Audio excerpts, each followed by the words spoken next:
Para ilmuwan mengira mereka sudah menemukan jawabannya, bagaimana orang Mesir kuno memotong granit dengan pahat tembaga, palu batu, dan puluhan ribu tenaga pekerja. Maka data dari tambang Aswan yang terkenal itu dimasukkan ke dalam Grok AI, dengan harapan mesin tersebut akan mengonfirmasi apa yang selama ini tertulis di buku pelajaran. Tapi hasilnya justru sebaliknya. Jawaban yang dikembalikan oleh AI itu begitu jauh dari semua yang diperkirakan para peneliti, sampai-sampai seluruh ruangan hening seketika. Karena jika AI itu benar, maka jejak yang terukir di batu tersebut tidak mungkin dibuat oleh orang-orang yang selama ini diyakini sejarah sebagai pembuatnya. Jadi, apa yang dilihat oleh mesin itu? Tetap ikuti saya, karena begitu kamu melihatnya, kamu tidak akan bisa berpaling lagi. Tambang Aswan, di tepi sungai Nil, di selatan Mesir, terdapat sebuah tempat yang selama bertahun-tahun telah diam-diam menggelisahkan para ilmuwan dan sejarawan. Tempat itu bernama Tambang Granit Aswan. Sepintas, tempat ini tampak seperti tidak ada yang istimewa. Blok-blok batu besar yang belum selesai dikerjakan, batu-batu yang ditinggalkan begitu saja, dan keheningan padang pasir yang menghimpit segalanya. Pemandangan yang biasanya hanya dilewati rombongan wisatawan dalam waktu 5 menit. Namun begitu kamu mendekat dan menyentuh batunya, perasaan biasa itu langsung lenyap.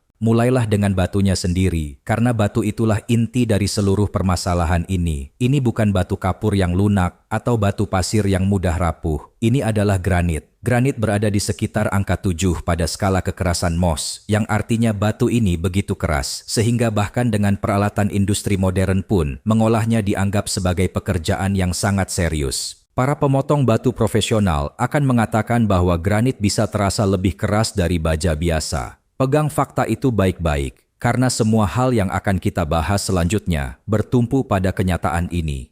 Sekarang perhatikan apa yang sebenarnya terukir di granit itu. Goresan panjang melengkung membentang di permukaan batu dengan jarak yang hampir sempurna. Seolah-olah ada sesuatu yang menggelinding di atas permukaan itu dalam satu gerakan mulus tanpa henti. Di beberapa bagian, jejak-jejak itu saling mengalir satu sama lain, seperti riak-riak yang menyebar di atas permukaan air yang tenang. Tidak ada tepi yang bergerigi, tidak ada kekacauan yang tersebar, sama sekali tidak ada ketidakrataan atau kejanggalan yang biasanya ditinggalkan oleh tangan manusia yang kelelahan. Hampir semua orang yang melihatnya untuk pertama kali bereaksi dengan cara yang sama. Mereka mendekat, terdiam, lalu mengucapkan pertanyaan yang sama dengan keras. Apakah ini benar-benar berusia ribuan tahun? Karena pada pandangan pertama, semuanya tampak persis seperti hasil kerja mesin modern, dan naluri dalam diri yang berbisik bahwa ada sesuatu yang tidak seharusnya ada di sini, itulah titik di mana misteri ini mulai terbuka. Teori lama. Selama sangat lama, buku-buku sejarah telah menawarkan satu jawaban yang tetap dan nyaman. Orang Mesir kuno, kata mereka, tidak menggunakan teknologi misterius apapun pada batu ini. Mereka menggunakan dolerit, batuan yang sangat keras, kadang disebut diorit, yang dibentuk menjadi bola-bola berat dan palu. Para pekerja memukul granit berulang kali, jam demi jam, hingga batu itu perlahan menyerah dan membentuk wujud yang diinginkan. Inilah versi yang masih diajarkan di sebagian besar ruang kelas hingga hari ini. Skalanya sungguh mencengangkan. Piramida Khufu menjulang hampir setinggi gedung berlantai 50. Para sejarawan memperkirakan bahwa puluhan ribu tenaga kerja bergerak melalui tambang-tambang ini, dengan angka yang sering disebut sekitar 20.000 pekerja dan sekitar 15.000 diantaranya bergantian dalam shift yang saling tumpang tindih. Maka pekerjaan itu tidak pernah berhenti. Kerja keras itu digambarkan tanpa ampun. Para pekerja memukul batu hampir selama 12 jam terus-menerus, hari demi hari, selama berbulan-bulan bahkan bertahun-tahun, sebelum satu blok besar pun berhasil dipisahkan dari dasar batuan. Di atas kertas, teori ini terasa masuk akal. Kerahkan cukup banyak orang untuk tugas yang mustahil, beri mereka waktu yang cukup, dan bahkan hal yang mustahil pun mulai terasa bisa dicapai. Itu argumen yang adil dan layak mendapat penghargaan. Masalah baru muncul ketika segelintir peneliti berhenti memperdebatkan teori tersebut dan memutuskan untuk benar-benar mengujinya. Mereka membuat replika alat-alat pemukul yang digambarkan dalam buku teks itu. Para pengrajin terampil dan berbadan kuat pun didatangkan. Lalu mereka memukul balok-balok granit besar ribuan kali, persis seperti yang digambarkan dalam versi sejarah arus utama. Semua orang berharap granit itu akan perlahan memperlihatkan tampilan kuno yang sama, Namun ternyata tidak. Bekas-bekas yang ditinggalkan palu itu kasar dan tidak merata. Ada pukulan yang menghujam dalam, ada pula yang hampir tidak meninggalkan goresan sama sekali. Setiap hantaman menghasilkan hasil yang berbeda-beda. Di beberapa titik, tepian batu hancur dan runtuh. Di titik lain, permukaannya retak dan terkelupas. Tidak ada jarak yang rapi, tidak ada lengkungan yang mulus. Yang ada hanyalah kekacauan nyata dari kerja keras manusia biasa. Dan yang membuat percobaan ini begitu mengungkap kebenaran, bukan sekadar karena gagal, melainkan dari cara kegagalannya terjadi. Semakin keras para pria itu bekerja, semakin berantakan batunya. Kecepatan justru menghadirkan lebih banyak kesalahan, bukan lebih sedikit. Kelelahan mulai menyusup hanya dalam 1 jam pertama. Pegangan melemah, jarak pukulan mulai tidak konsisten. Karena memang begitulah yang dilakukan oleh tubuh manusia yang hidup. Mereka awalnya bermaksud membuktikan buku teks, namun justru secara diam-diam meruntuhkan satu bagian yang selama ini dianggap sudah pasti. Kini bandingkan hasil itu dengan bekas-bekas nyata di Aswan, dan perbedaannya terasa begitu mencolok. Potongan-potongan asli itu tampak seolah sebuah alat bergerak melintasi batu dalam satu arah yang stabil, dengan kecepatan yang tetap, lengkungan panjang yang melengkung, jarak yang hampir seragam, tingkat konsistensi yang seharusnya tidak mungkin ada. Karena seberapapun terampilnya seseorang, tubuh memiliki batasnya sendiri. Manusia menjadi lelah. Sudut setiap ayunan pasti bergeser sedikit demi sedikit. Pergeseran itu bukan suatu cacat, itu adalah bagian dari biologi.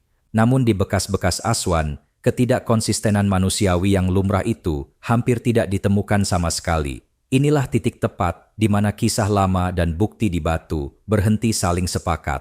Ketika para peneliti mengakui bahwa teori standar tidak bisa sepenuhnya menjelaskan bekas-bekas tersebut, mereka pun mencoba pendekatan yang berbeda.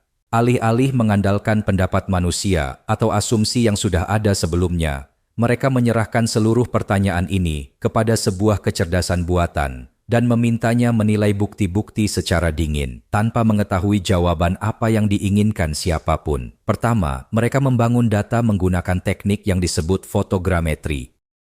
Ribuan gambar beresolusi tinggi yang saling tumpang tindih disatukan menjadi model digital 3 dimensi yang sangat presisi dari permukaan kuari tersebut. Model yang bisa diputar, diperbesar, dan diukur dari sudut manapun hingga ke detail-detail halus. Semua itu kemudian dimasukkan ke dalam sistem analitik Grok AI yang disiapkan untuk membandingkan jejak-jejak yang ditinggalkan oleh berbagai jenis alat. Dan bagian ini penting untuk dicatat. AI tersebut tidak pernah diberitahu bahwa ini adalah Mesir. Ia tidak diberitahu alat apa yang mungkin digunakan atau kesimpulan apa yang harus dicapai. Tugasnya hanya satu, mengukur pola dan membandingkannya dengan ribuan tanda perkakas, baik dari zaman kuno maupun modern, yang tersimpan dalam basis datanya. Ia bekerja melalui 847 potongan terpisah. Untuk setiap potongan ia mengukur lekukan, radius busur, dan menghitung sudut di mana alat tampaknya masuk ke dalam batu. Ia mengukur kedalaman, jarak antara potongan yang berdekatan, dan konsistensi di seluruh bidang tanda-tanda tersebut. Jenis pekerjaan yang melelahkan seperti ini akan menelan waktu bertahun-tahun bagi sebuah tim peneliti manusia. Dan inilah tepatnya yang dilakukan mesin tanpa merasa lelah dan tanpa menginginkan jawaban tertentu. Seorang ahli manusia yang memasuki Aswan sudah membawa keyakinan dari buku teks. Mereka mengharapkan palu, maka mereka cenderung melihat palu. AI tidak membawa beban semacam itu. Ia hanya mengenal bentuk, sudut, dan kedalaman, lalu membandingkannya dengan semua yang pernah ditunjukkan kepadanya. Kemudian laporan itu muncul, dan satu angka menonjol di atas segalanya. Di seluruh 847 potongan yang tersebar di berbagai sudut kuari, total variasi hanya mencapai 4,3%. Angka itulah yang membuat mereka terdiam. Dalam istilah sehari-hari, angka itu terdengar hampir tidak berarti apa-apa. Dalam istilah teknik, ini hampir terasa mengkhawatirkan. Bahkan seorang pengrajin ahli yang melakukan gerakan berulang pun akan mengalami penyimpangan. Tangan terangkat sedikit, sudutnya bergeser, kekuatan pukulan berubah dari satu hantaman ke hantaman berikutnya. Itulah mengapa pada alat tangan modern yang baik, variasi antara 12 hingga 20% dianggap sepenuhnya wajar. Mendekati 22% pun tidak mengejutkan siapapun. Manusia bukanlah mesin. Namun di sini terdapat ratusan potongan yang tersebar di sebuah tambang yang masih aktif, dengan selisih hanya 4,3%. Kecerdasan buatan itu menandai lebih dari sekadar jarak. Sudut masuk pahatannya pun sangat konsisten, seolah-olah setiap jalur goresan telah direncanakan terlebih dahulu, lalu dieksekusi dengan ketepatan seperti mesin. Ini terlihat bukan seperti hasil kerja satu pekerja, atau bahkan ribuan pekerja, melainkan seperti satu sistem tunggal yang menjalankan hampir tindakan yang sama persis setiap kali.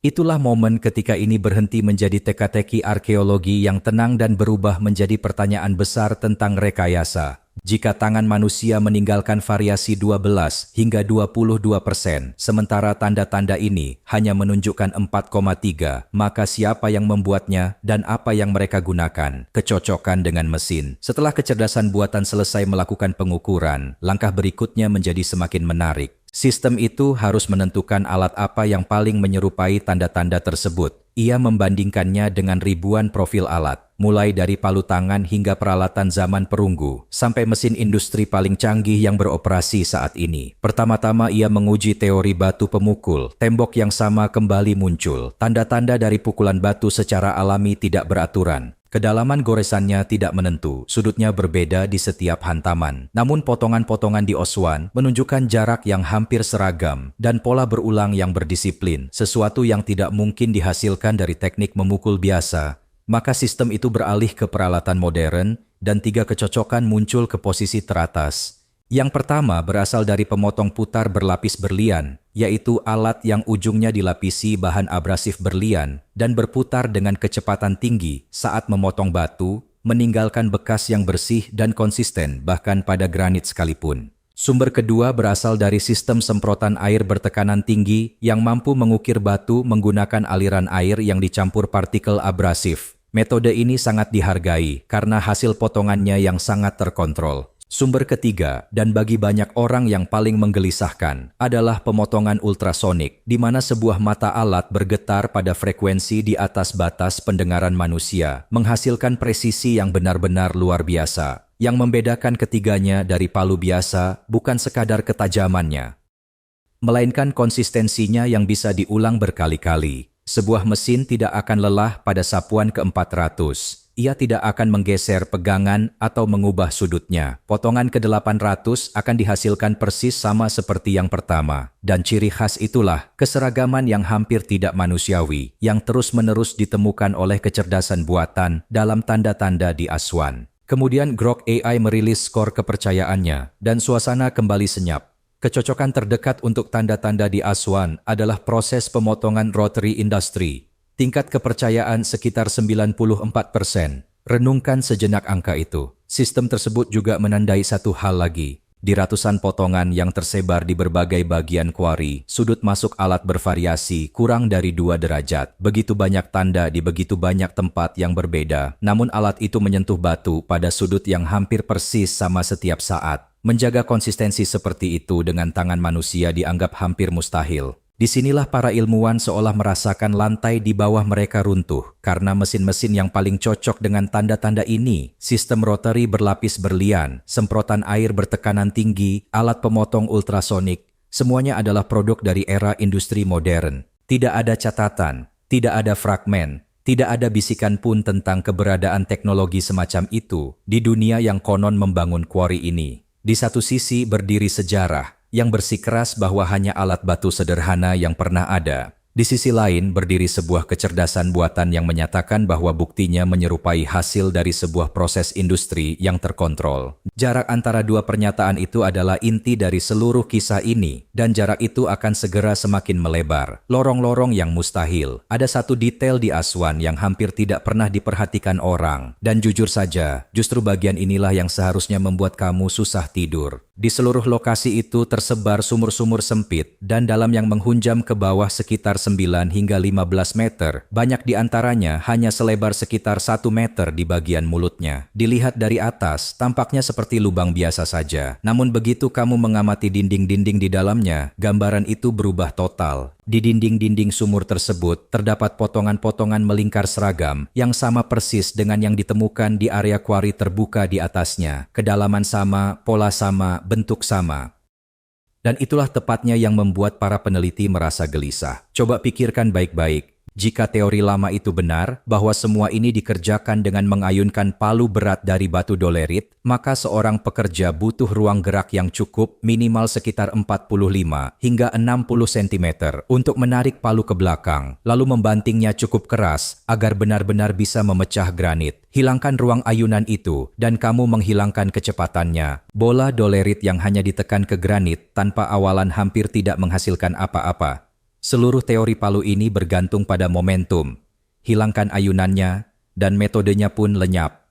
Jadi sumur itu bukan sekadar ruang kerja yang tidak nyaman. Ini adalah tempat di mana satu-satunya alat yang diakui secara fisik tidak bisa menjalankan fungsinya. Namun pekerjaan itu jelas-jelas tetap selesai dikerjakan. Di dalam sumur-sumur ini hampir tidak ada ruang untuk berdiri tegak, apalagi untuk mengayunkan pukulan penuh. Granit keras di setiap sisi, kedalaman nyata, ruang yang begitu sempit menyesakkan. Namun tanda-tanda pada dinding itu identik dengan potongan di area terbuka luas di atasnya, dibuat tampaknya tanpa kehilangan kendali atau ketepatan sedikit pun. Ketika data sumur ini dimasukkan ke dalam Grok AI, sistem tersebut menimbang lebar ruang, sudut potongan, kekerasan granit, dan ruang yang dibutuhkan untuk ayunan palu. Lalu ia sampai pada sebuah kesimpulan yang mendorong seluruh perdebatan ini melampaui batas yang ingin dicapai siapapun. Situasi ini masuk dalam kategori yang secara fisik mustahil akibat keterbatasan ruang. Alat yang membutuhkan ayunan ke belakang sebelum menghantam tidak mungkin bisa bekerja di ruang sesempit itu. Namun, sebuah sistem yang menerapkan tekanan vertikal langsung dari depan tanpa ayunan ke belakang sama sekali bisa menghasilkan bekas potongan yang persis sama bahkan di sudut tersempit sekalipun.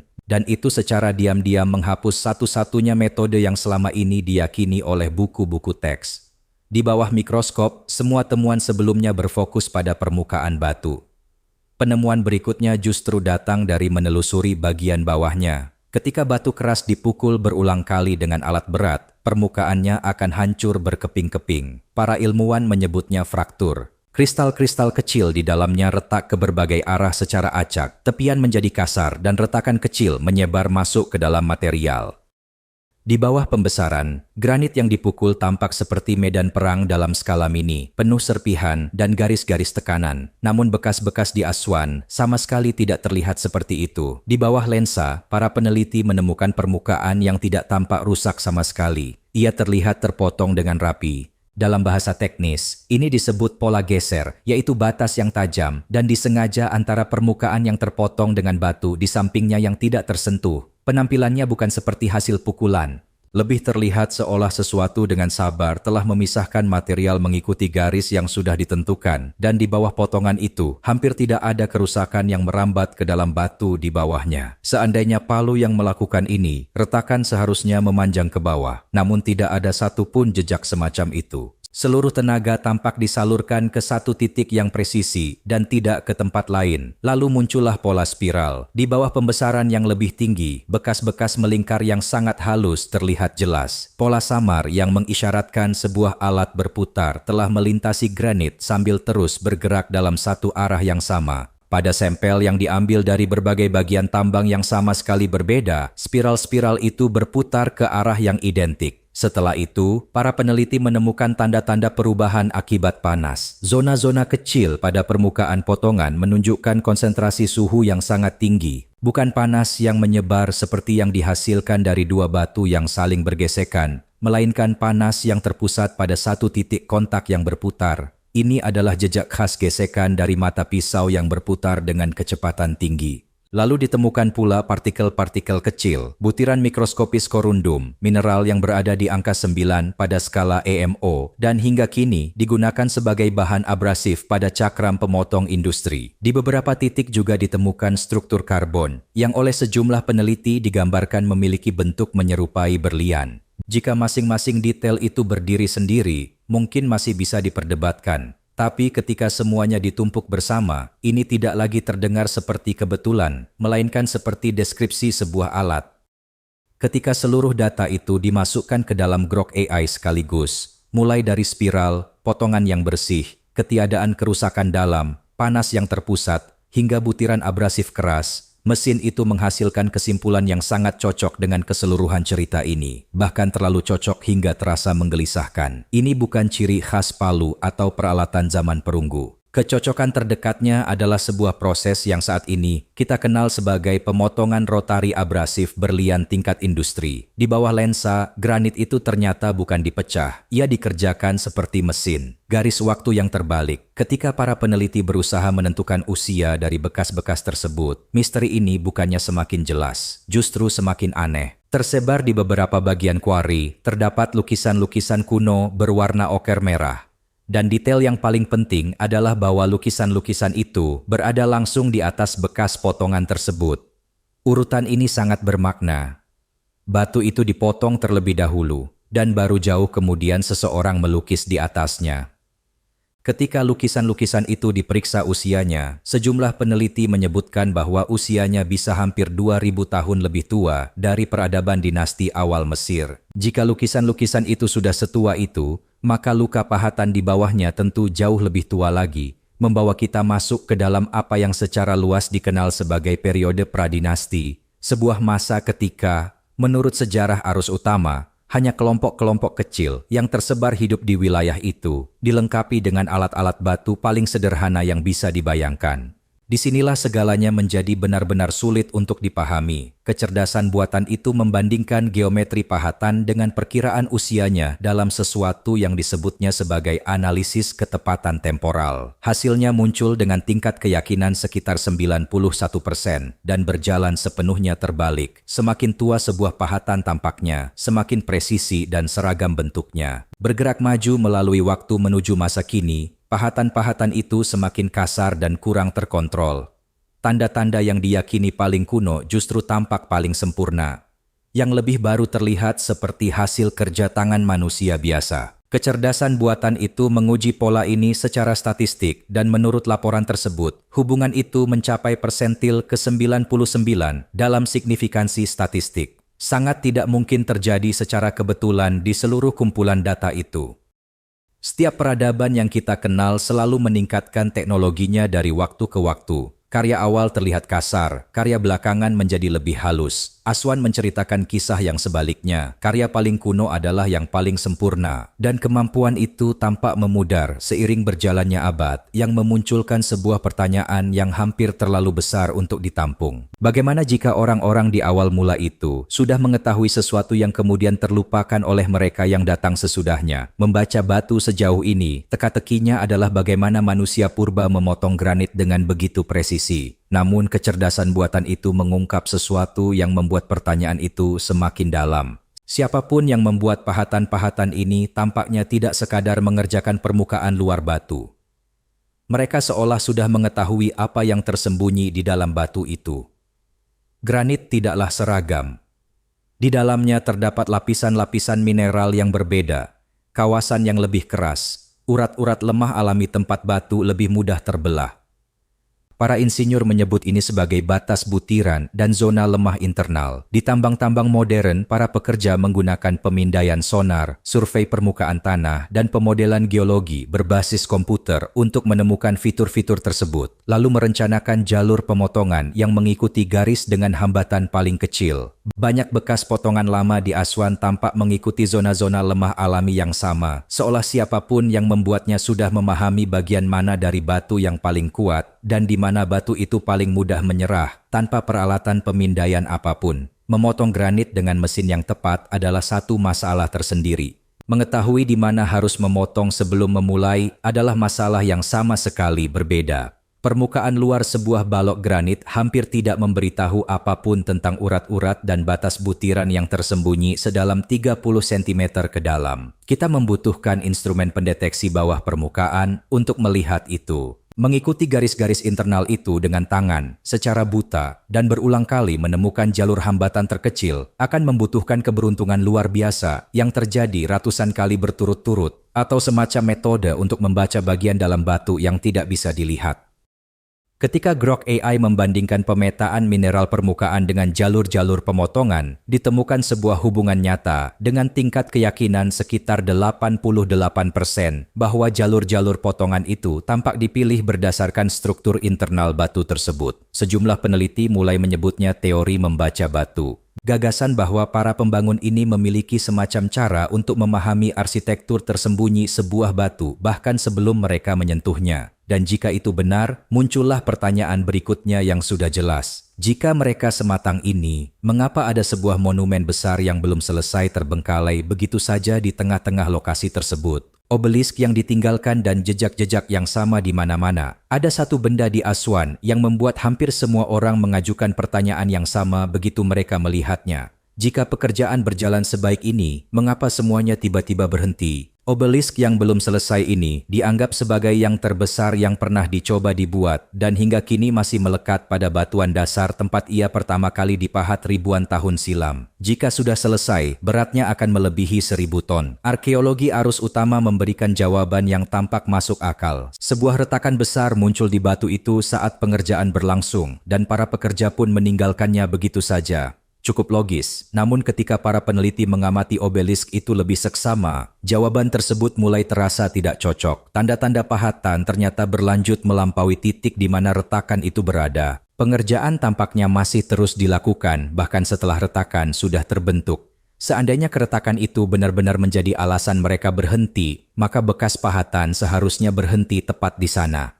Nyatanya tidak. Dan tanda-tanda pada raksasa yang belum selesai ini identik dengan yang ditemukan di seluruh wilayah Aswan lainnya. Lengkungan yang sama, jarak yang sama meratanya, dan ketepatan yang sama. Bahkan di bagian bawah di mana ruang kerja menyempit hingga hampir tidak ada, kualitasnya sama sekali tidak menurun. Lalu apa yang sebenarnya menghentikan proyek seberat 1.000 ton ini begitu tiba-tiba hingga tak seorang pun kembali untuk menyelesaikannya? Sejarah tidak memberikan jawaban yang jelas.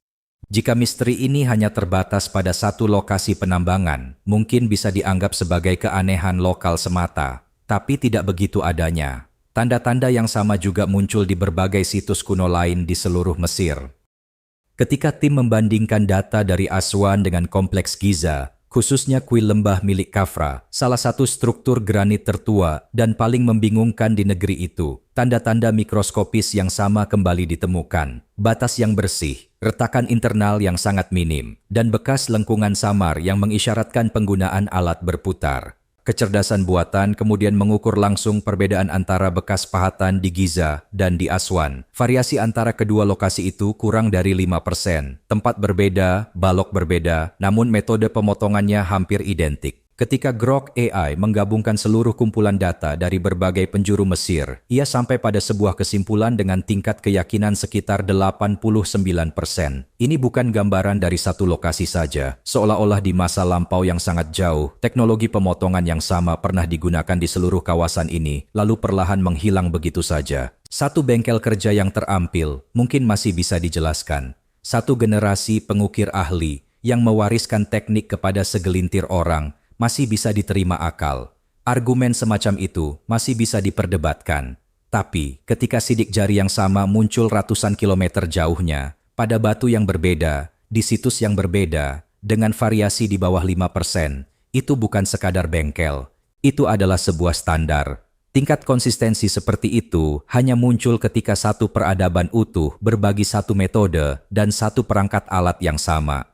Dan entah bagaimana, standar bersama itu lenyap dari catatan sejarah begitu sempurnanya hingga kita menghabiskan berabad-abad meyakini bahwa hal itu tidak pernah ada. Inilah kekeliruan terbesar yang pernah kita buat. Maka kini kita berdiri di hadapan pertanyaan yang terus menolak untuk ditutup. Jika karya tertua benar-benar yang paling canggih, apa yang terjadi pada keyakinan nyaman kita bahwa teknologi selalu bergerak maju? Itulah benang yang terus membuat seluruh bidang ini tersandung. Teori palu batu terus gagal melewati ujian. Tidak ada yang berhasil menciptakan kembali bekas-bekas yang cocok dengan apa yang terpahat di tambang itu. Perdebatan itu menolak untuk selesai, dan banyak para ahli tampak senyap mencolok ketika didesak untuk memberikan jawaban yang jelas. Mungkin garis waktu kita memang tidak lengkap, mungkin ada babak yang hilang dan belum kita temukan. Atau mungkin jawabannya adalah sesuatu yang belum siap kita ucapkan dengan lantang. Apapun itu, batu itu tidak menunggu kita untuk mengejar ketertinggalan. Bekas-bekasnya masih ada di sana. Angka 4,3% itu masih ada. Dan sepertinya ia sudah berhenti meminta jawaban dari sejarah. Rasanya lebih seperti ia diam-diam sedang mengambil jawaban itu, satu sayatan demi satu sayatan, menantang seseorang untuk akhirnya menyadarinya. Jadi, aku ingin mendengar pendapat kalian. Setelah semua yang baru saja kita bahas, menurut kamu ini adalah teknologi yang hilang, kesalahan penanggalan, atau sesuatu yang belum punya nama? Tulis di kolom komentar. Saya selalu membacanya, dan teori-teori paling menarik justru sering datang dari kalian. Kalau kamu percaya bahwa sejarah masih menyembunyikan lebih banyak hal daripada yang diungkapkannya, subscribe dan ketuk loncengnya agar kamu jadi yang pertama hadir saat penemuan berikutnya muncul ke permukaan.